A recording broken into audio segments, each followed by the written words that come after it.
Tips to avoid money fights among couples. Are you married? Are you dating with plans to marry soon?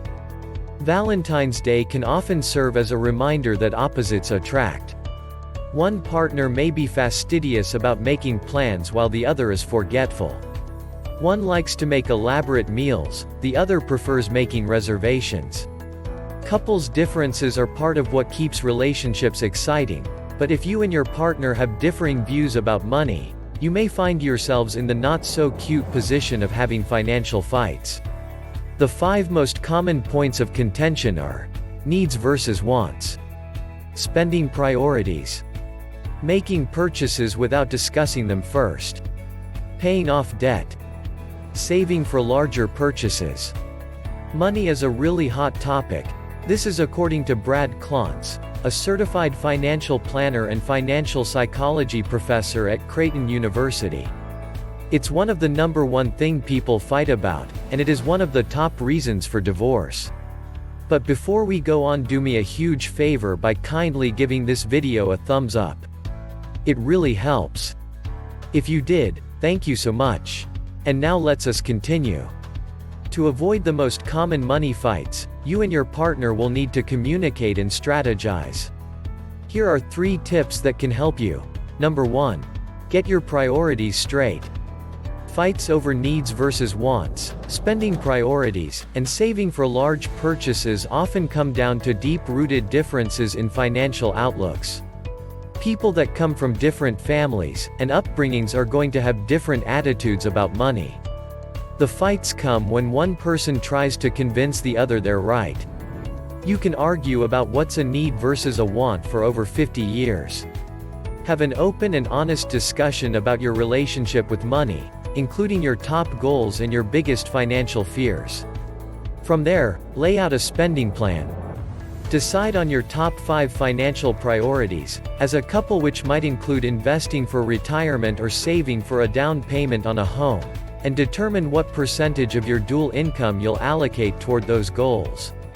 You won't get all 5 of your things, it's a negotiation. But once you figure out your top priorities, it's easier to cut back on the things that don't matter as much. Number 2. Give each other financial freedom.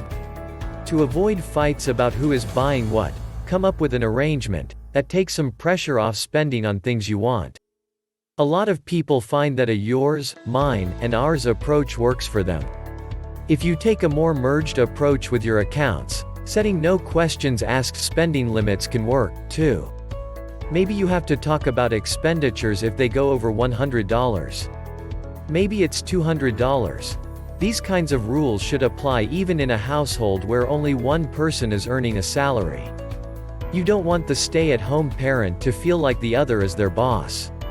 Carving out some money for each member of the household is really important in a family. Number 3. Don't keep secrets.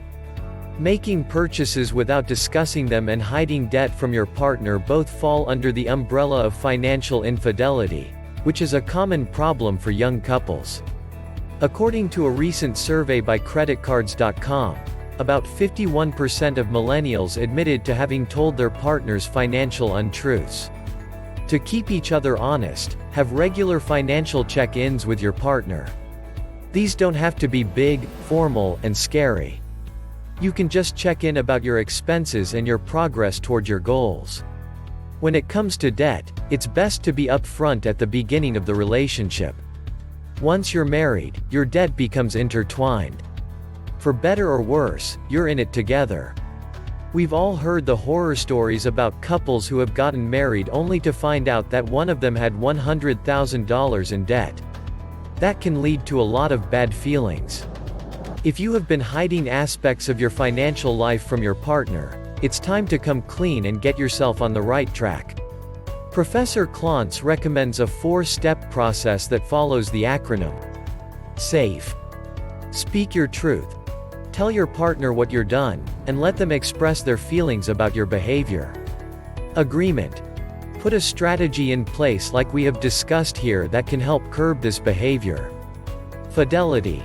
Stick to the plan by checking in with one another. Make sure it's working for both of you, and make adjustments if it's not. Emergency plan. If one of you slips up, have a solution ready to go, such as seeing a couples counselor. Regardless of the source of your financial disagreements, understand that you're not the only couple out there having these issues. Everyone feels bad about this stuff, but it's actually really common. It is unusual for people to be on the same page about everything financially. Just try not to spend your time convincing the other person that you're right. Well, that is it for the video. Thank you guys for watching. I hope you enjoyed and found value in the video. If you did, go ahead and give us thumbs up, it really helps. If you are new to the channel, consider subscribing to see more content like this. With that said, have a fabulous day guys, and I will see you all in the next one.